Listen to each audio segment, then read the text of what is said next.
Hi friends, welcome back to my channel. ಇದು ಏನಂತ ನೋಡಿದ್ರೆ ಡೇ 19 ವ್ಲಾಗ್. ಇವಾಗ ಏನಂದರೆ ಬೆಂಗಳೂರು ಹೊಸಕೋಟೆಯಿಂದ ನಮ್ಗೆ ಹೈದ್ರಾಬಾದ್ಗೆ ಲೋಡು.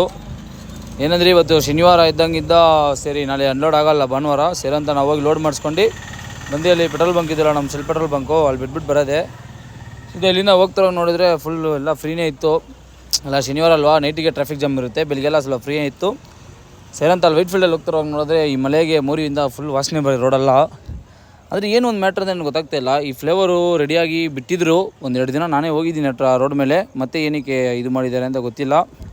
ಸರಿ ಅಂತ ಬಂದು ಹಂಗೆ ಏರೆಲ್ಲ ಚೆಕ್ ಮಾಡಿಸ್ಕೊಂಡು, ಯಾಕಂದರೆ ಈ ಬಿಸಿಲುಗಳ ಏರ್ ಕಮ್ಮಿ ಆಗ್ತಾ ಇರುತ್ತೆ. ಸರಿ ಅಂತ ಅದಕ್ಕೆ ಏರ್ ಓಡಿಸ್ಕೊಂಡು ಸೀದಾ ಅಲ್ಲಿ ಹೋಗ್ತಾರೋ ನೋಡಿದ್ರೆ ಫುಲ್ ಸ್ವಲ್ಪ ಬ್ರಿಡ್ಜ್ಗಳಲ್ಲಿ ಟ್ರಾಫಿಕ್ ಜಾಮ್ ಇತ್ತು. ಸರಿ ಅಂತ ಅದೆಲ್ಲ ದಾಟ್ಕೊಂಡು ಹೋಗ್ತಾರೆ ನೋಡಿದ್ರೆ ರೋಡಲ್ಲೇ ಮರನೇ ಬಿದ್ದುಬಿಟ್ಟಿದೆ. ಸರಿ ಅಂತ ನಾನು ಸಾಯಂಕಾಲ ಅಷ್ಟರಲ್ಲಿ ಕ್ಲೀನ್ ಮಾಡ್ತಾರೆ, ಎದ್ಬಿಟ್ಟಿರ್ತಾರೆ, ರೋಡ್ ಜಾಮ್ ಆಗುತ್ತೆ ಅಂದ್ಕೊಂಡಿದ್ದೆ. ಆದರೆ ಸಾಯಂಕಾಲ ಇಕ್ಕಿದ್ದಾರೆ ಅಷ್ಟಿಷ್ಟು. ಆದರೆ ಮಳೆಗೆ ಎಲ್ಲ ಕಡೆ ಸ್ವಲ್ಪ ಹುಷಾರಾಗಿರಿ, ಪಾರ್ಕಿಂಗ್ ಮಾಡುವಾಗಲ್ಲ, ಯಾಕಂದರೆ ಮಳೆಗೆಲ್ಲ ನೆಂದೋಗ್ಬಿಟ್ಟು ಇದಾಗ್ತಾ ಇರುತ್ತೆ. ಸರಿ ಅಂತ ಗೋಡನಿಗೆ ಬಂದು ಗಾಡಿ ಬಿಟ್ಟು ಹೋಗಿ ಗೇಟಲ್ಲಿ ಎಂಟ್ರಿ ಮಾಡಿಸ್ಕೊಂಡು ಹೆಂಗೋ ಬಿರಿಯಾನಿ ಬೇರೆ ತಂದುಬಿಟ್ಟಿದ್ದೆ. ನಮ್ಮ ಡ್ರೈವರ್ಗೆಲ್ಲ ಏನು ಒಂದು ಲೆಕ್ಕ ಅಂದರೆ, ಯಾವಾಗ ಬೇಕಾದ್ರೂ ಏನು ಬೇಕಾದ್ರೂ ತಿನ್ಬೋದು, ಅಲ್ಲ ಎಲ್ಲ ಟೈಮಲ್ಲಿ ಸಿಗುತ್ತೆ. ಯಾಕೆ ಅದು ಬೆಳಗ್ಗೆನೇ ಒಂದು 11 ಗಂಟೆಗೆಲ್ಲ ಹೊಟ್ಟೆ ಹಸಿ ಆಗ್ಬಿಟ್ಟಿತ್ತು. ಸರಿ ಅಂತ ಬಿರಿಯಾನಿ ತಿಂದೆ. ನೋಡಿ ಇದೆಲ್ಲ ಯಾರಿಗೆ ಸಿಗುತ್ತೆ ಇಲ್ಲಿ, ನಮಗೆ ಯಾವಾಗ ಬೇಕಾದ್ರೂ ಡೈಲಿ ಬೇಕಾದ್ರೆ ಬಿರಿಯಾನಿನೇ ಸಿಗುತ್ತೆ. ವೆರೈಟಿಯಾಗಿ ತಿಂತಾ ಇರ್ತೀವಿ. ಆದರೆ ಒಂದೊಂದು ಜಾಗದಲ್ಲಿ ಒಂದೊಂದು ಟೈಮಲ್ಲಿ ಊಟನೇ ಇರೋಲ್ಲ. ಹೆಂಗೋ ಗಾಡಿಗಳು ಯಾವುದು ಇದ್ದಿಲ್ಲ ಅಂತ ಹೇಳ್ಬಿಟ್ಟು ಸೀದಾ ಪಾಯಿಂಟಿಗೆ ಹಾಕಿದ್ರಿ. ಸರಿ ಜಲ್ದಿ ಲೋಡ್ ಮಾಡಿಬಿಟ್ರು. 4 ಗಂಟೆ ಅಷ್ಟರಲ್ಲಿ ಸೀದಾ ಬಿಲ್ಲೆಲ್ಲ ಕೊಟ್ಟರು. ಸರಿ ಅಂತ ಹಂಗೆ ರಿಟರ್ನ್ ಬರ್ತಾ ನೋಡಿದರೆ ಅದು ಕ್ಲೀನ್ ಮಾಡಿರ್ತಾರೆ ಅಂದ್ಕೊಂಡಿದ್ದೆ. ನೋಡಿದರೆ ಮರ ಇನ್ನೂ ಹಂಗೆ ಐತೆ.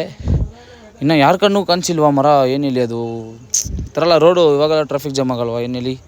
ಸರಿ ಅಂತ ಹಂಗೆ ಟೂಲೆಲ್ಲ ಪಾಸ್ ಮಾಡ್ಕೊಂಡು, ನನಗೆ ಗೊತ್ತು ಒಂದು ಏರಿಯಾದಲ್ಲಿ ಸೀದಾ ಬಂಕಲ್ಲೇ ಹೋಗಿ ಸೀದಾ ಗಾಡಿ ಬಿಟ್ಬಿಟ್ಟೆ. ಅವ್ರು ಕೇಳಿದರೆ ಅವರು ಲಾಸ್ಟ್ ಟೈಮೇ ಬಿಟ್ಟಿದ್ದರು. ಏನಂದರೆ ನಮ್ಮ ಸಪೋರ್ಟ್ ಮಾಡ್ತಾರೆ, ಯಾಕಂದರೆ ನಾವು ರೆಗ್ಯುಲರ್ ಬರ್ತೀವಲ್ಲ. ಸರಿ ಅಂತ ಅವರು ಎಲ್ಲ ಪರವಾಗಿಲ್ಲ ಬಿಟ್ಕೊಳ್ಳಿ, ನಿಮಗೆ ಕೊಟ್ಟಿದ್ರೆ ಯಾರಿಗೆ ಕೊಡ್ತೀರಿ ಅಂತಾರೆ. ಅದೇ ನಾವು ರೆಗ್ಯುಲರಾಗಿ ಒಂದು ಮಂಕ್ ಮೇಂಟೈನ್ ಮಾಡಿದರೆ ಅವ್ರ ಮೇಲೆ ನಮ್ಮ ಮೇಲೆ ಒಂದು ನಂಬಿಕೆ ಇರುತ್ತೆ ಅವ್ರಿಗೆಲ್ಲ. ಸರಿ ಅಂತ ಹಂಗೆ ಬರ್ತಾರೆ ಹೋಗಿ ಯಾರೋ ಪುಣ್ಯಾತ್ಮ ಲಿಫ್ಟ್ಗೆ ಹೇಳಿದ ತಕ್ಷಣ ಕೊಟ್ಬಿಟ್ರು. ಯಾಕಂದರೆ ಅಲ್ಲಿಂದ ಬಸ್ ಸ್ಟಾಪ್ಗೆ ಒಂದು 1.5 ಕಿಲೋಮೀಟ್ರ್ ಐತೆ. ಸರಿ ಅಂತ ಬಂದು ಅಲ್ಲಿ ಬಸ್ ಹತ್ತಿ ಸೀದಾ ಟಿಕೆಟ್ ನೋಡಿದ್ರೆ 40 ರೂಪಾಯಿ 60 ರೂಪಾಯಿ ಚೇಂಜ್ ಬರ್ದಿಕ್ಕಿದ್ರು. ಸರಿ ಆಮೇಲೆ ಕೊಡ್ತೀನಿ ಅಂದರು. ಸರಿ ಅಂತ ಹೆಬ್ಬಾಳದಲ್ಲಿ ಬಸ್ ಇಲ್ದಿ ಸೀದಾ ಅಲ್ಲಿಂದ ನಮ್ಮ ಹುಡುಗರು ಫೋನ್ ಮಾಡಿ ಸೀದಾ ಹಂಗೆ ನಾನು ಮನೆ ಕಡೆಗೆ ಬಂದೆ. ನೆಕ್ಸ್ಟ್ ವಿಡಿಯೋದಲ್ಲಿ ಸಿಗ್ತೀನಿ. By friends.